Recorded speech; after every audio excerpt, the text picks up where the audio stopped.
En Algérie, les spécialistes impliqués dans la lutte contre le Covid-19 sont presque unanimes, le moment n'est pas encore venu pour envisager une reprise des vols et une réouverture des frontières.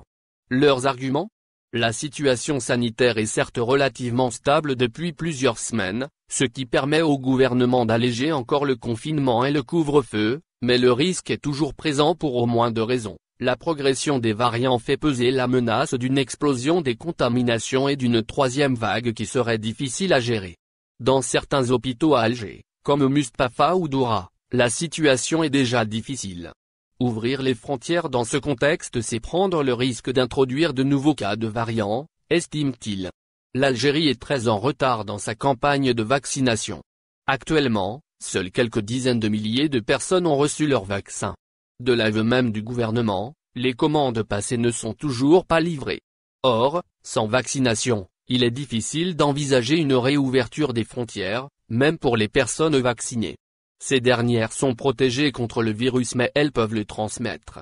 Elles constituent donc un danger pour les non-vaccinés, autrement dit la majorité des Algériens.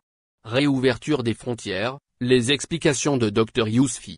Ce vendredi 23 avril, le docteur Mohamed Yousfi, chef du service des maladies infectieuses à l'hôpital de Boufarik, Blida, a exclu une réouverture de l'espace aérien de l'Algérie dans les conditions sanitaires actuelles.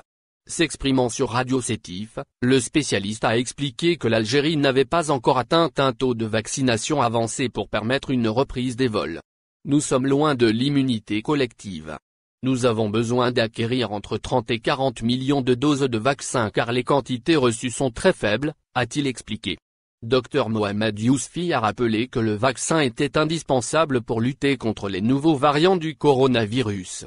Des variants qui rendent très risquée l'ouverture des frontières et la reprise des vols.